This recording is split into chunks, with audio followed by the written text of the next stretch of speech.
Today on Mormon Times, how to communicate your family values without sounding self-righteous. Easy conversations that will have you sharing your core beliefs. It's a miracle, and we know it is. And so this has just been a really welcomed, grateful, happy baby. And we're so excited. Faced with great trials, Stephanie Nielsen is choosing to be happy. A new chapter now begins for her after surviving a terrible accident. And get the whole family involved with meaningful service. Simple things you can do to make a difference this holiday season. We'll share 5 ideas to get you started.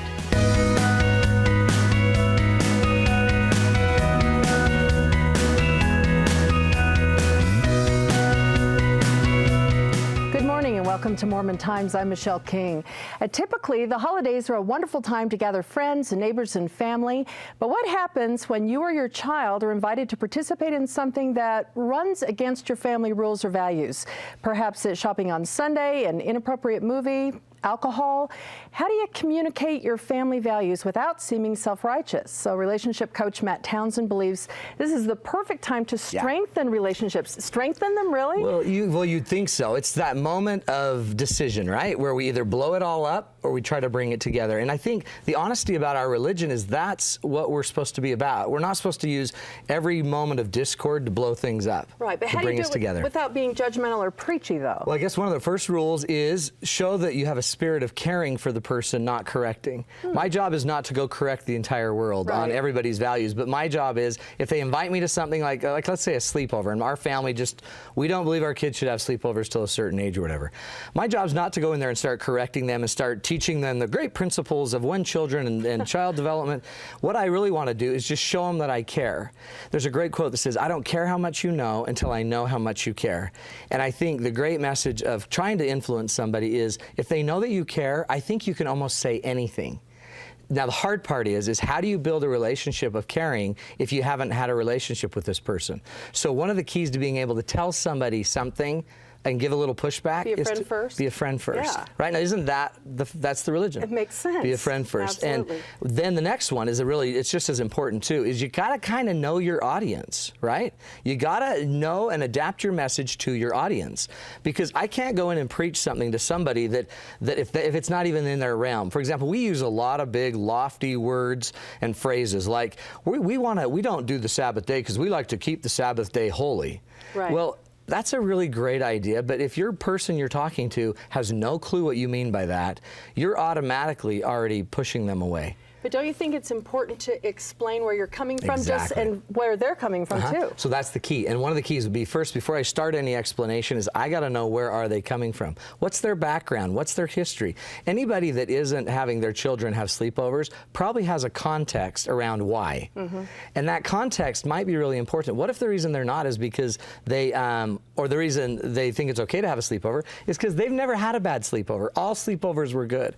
But if you grew up and had a bad experience with a sleepover, where something happened to you or someone you cared about, you have context. So before you start judging someone else's context, I try to figure out, I might even ask them, what is it about the sleepover that makes you so worried? So if I'm trying to deal with somebody that doesn't want to do what I want to do.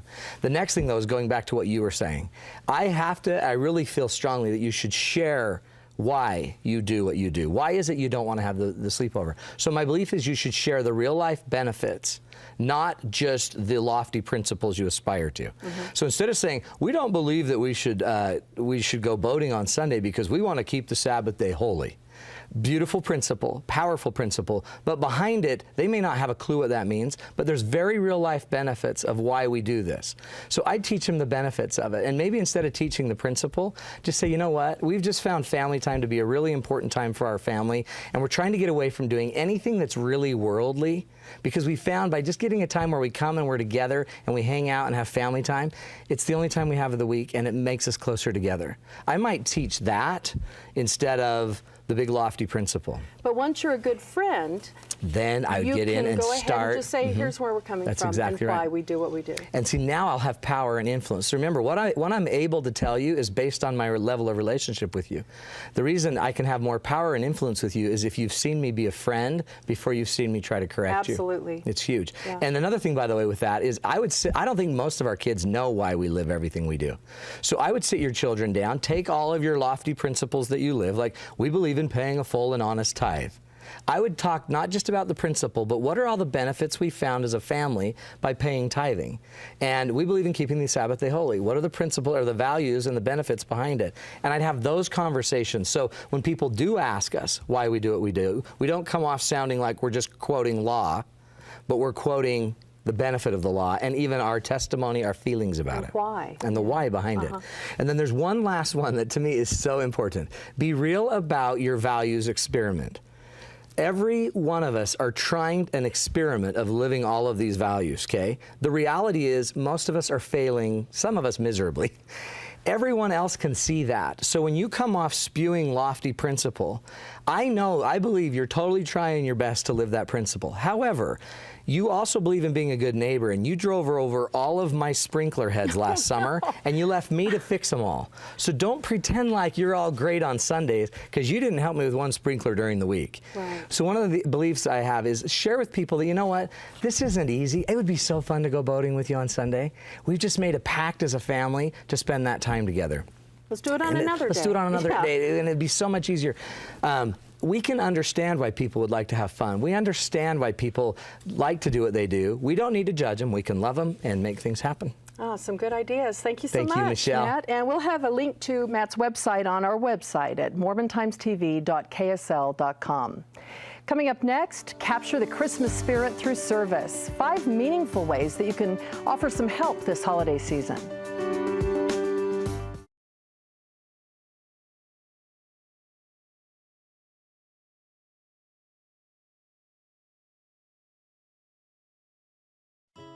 Tis the season of giving, and one of the ways to keep Christmas centered on Christ is to give of ourselves.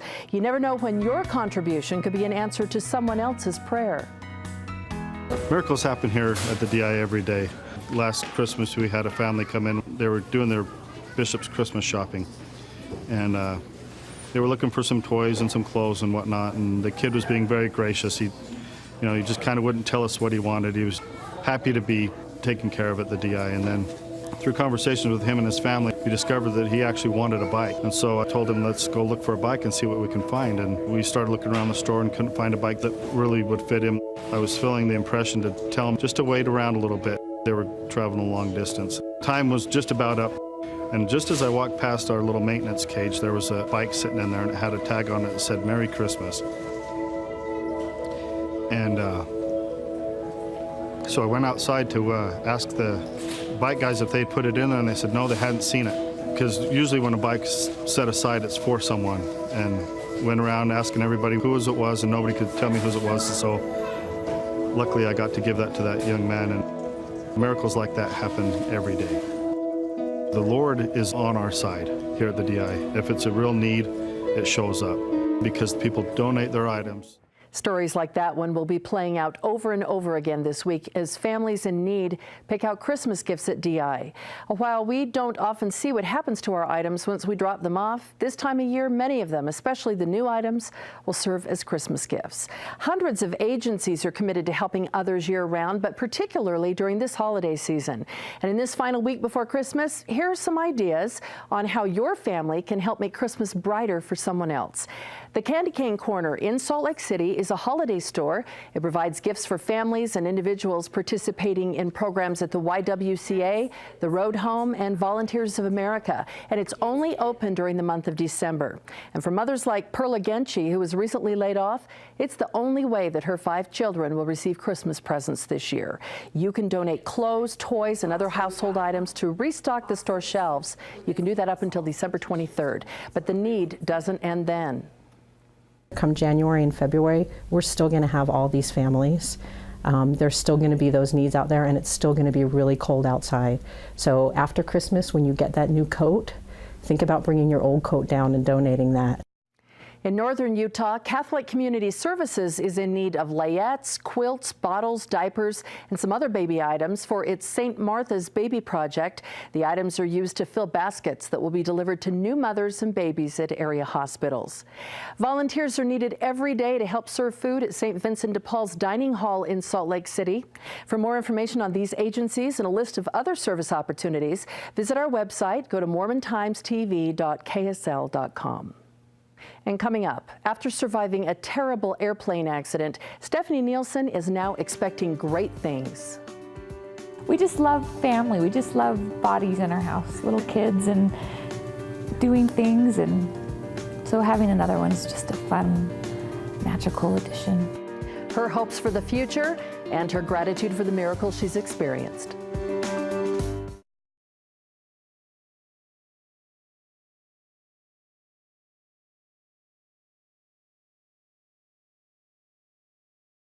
The resiliency of the human spirit is amazing.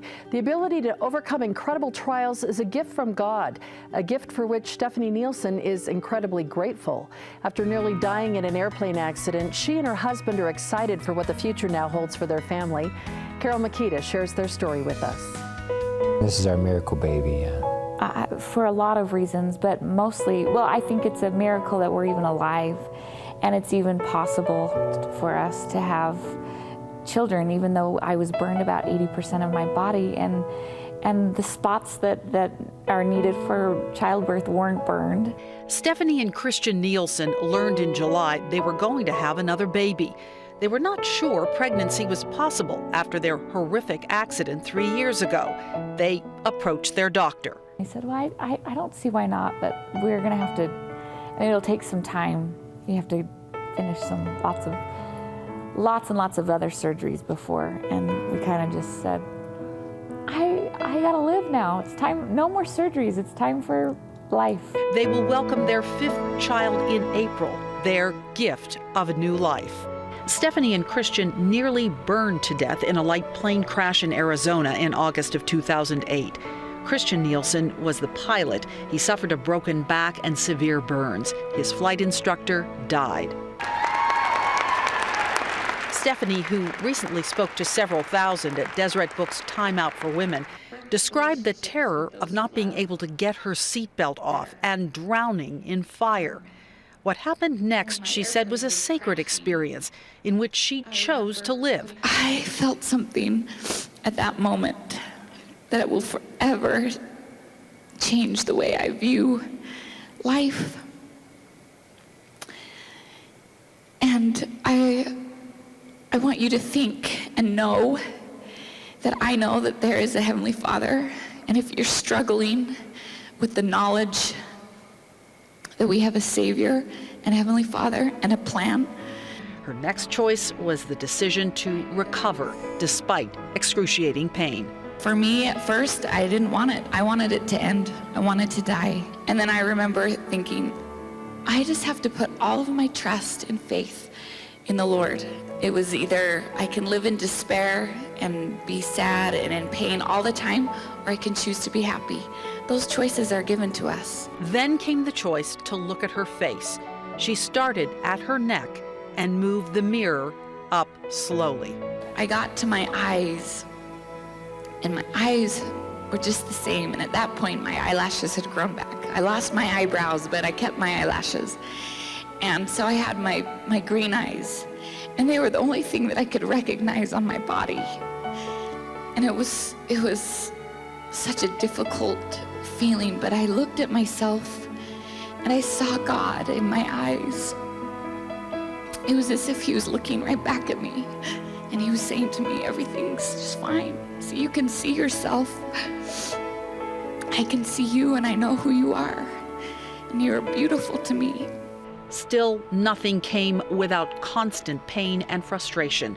Returning home months after the crash, Stephanie just wanted to be a mom and couldn't even help her 4 children with buttons, zippers, or make their school lunches. That's what I'm grateful for all the time, but especially this time of year, I feel just immense gratitude for life and just the small things that life gives me. If I were to narrow it down to one thing, it would be holding the children.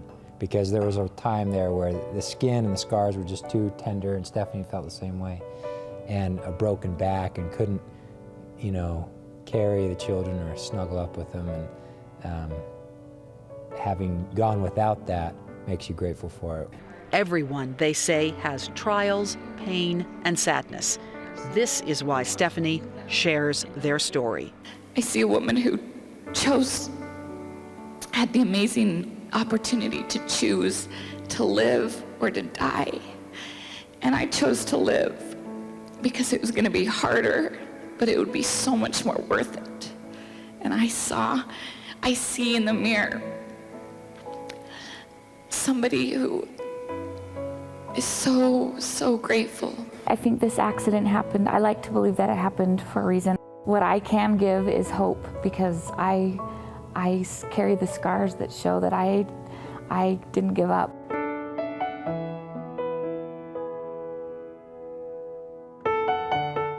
Thousands of people follow Stephanie's journey on her blog at NiniDialogues.com. She blogs about the joys of being a wife and mother, about the blessing of being alive, and the miracles that she observes in everyday life.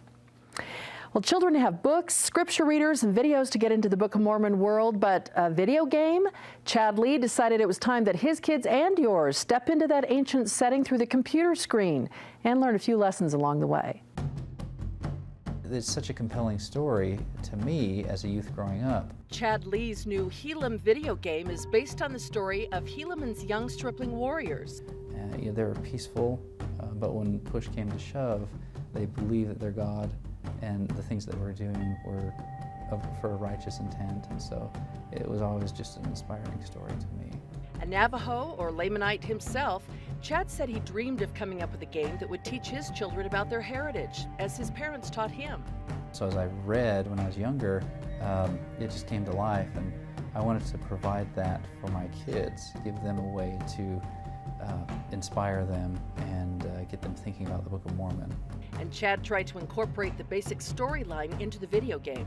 You start out as this young Lamanite character, and as you go through the game, you progress and eventually meet Helaman and Captain Moroni and become a stripling warrior. Players go through the game solving puzzles and defeating enemies. There are conversations with characters and a chance to participate in the Kingmen versus Freemen vote. I'm hoping that as they play the game, it brings the Book of Mormon to life. But no one's ever killed, so there's no blood or gore. Never die in here, you just faint, and you don't kill enemies, you defeat them, and they just disappear. His designers even tried to replicate the geographic locations like Jershan, Melek, and Zarahemla. Because we designed the game and I've played it, I can, in my mind, think, oh, that's where that is. The production was a huge year-long process, but Helam almost didn't happen. Chad got out of the industry for a while after comparing his life with his wife's, who taught seminary. And she told me about her day and how spiritual it was and how many lives she changed. She goes, how was your day? I thought, well, I designed this character and these swords, and I told her I'm contributing to the degradation of society. I gotta get out. But he hopped back in 3 years ago, and kids like Milo think this latest effort stacks up pretty well. Is it as fun? Uh-huh. How come? Because you get to fight bad guys and animals that are bad. Chad says he believes there's a market out there for appropriate games and that more LDS games will pop up for mobile devices.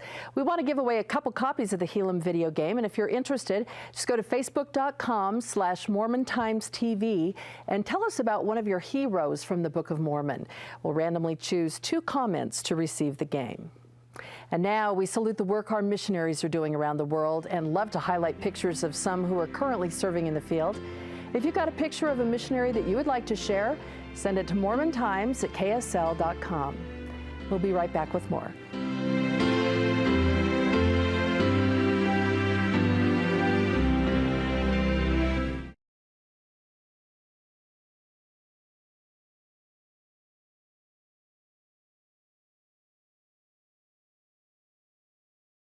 Every year, carols fill our home with holiday cheer, and music, it's such an integral part of the Christmas season. So we wanted to share some of that music with you.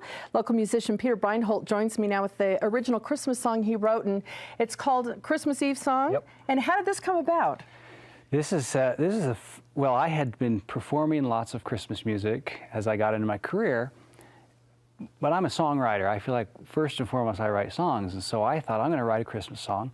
And this was the first one you've ever done? This was the first one I did, and I grew up in Pennsylvania in kind of a wooded neighborhood, so Christmas time and the snow, that image is what I wanted to get, and then I started adding more images, and it came out to be kind of a patchwork of just thoughts and images about Christmas. So I bet it's beautiful. We're going to hear you play, and glad that you're here, and David Tolk is accompanying you, and so thanks for coming. We're going to send us out with that, and have a great Sunday. 3, 4.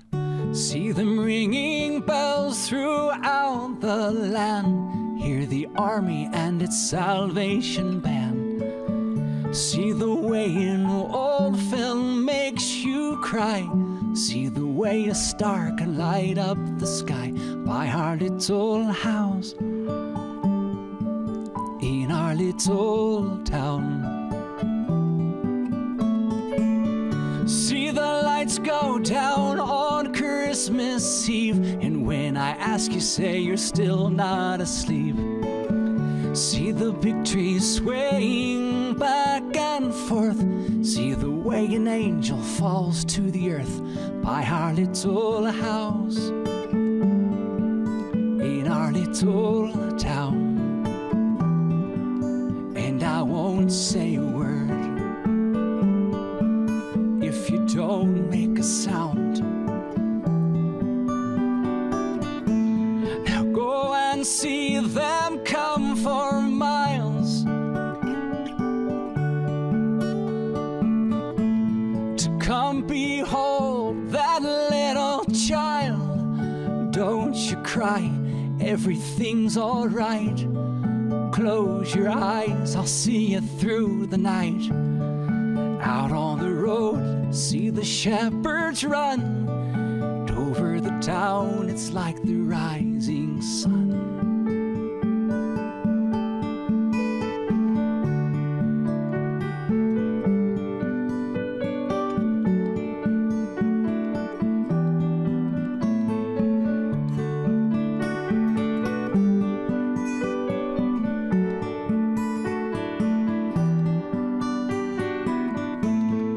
I can see them come for miles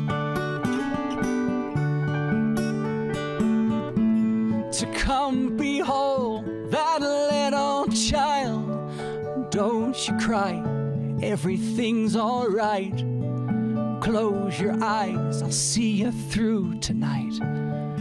Out on the road, see the shepherds run, and over the town it's like the rising sun.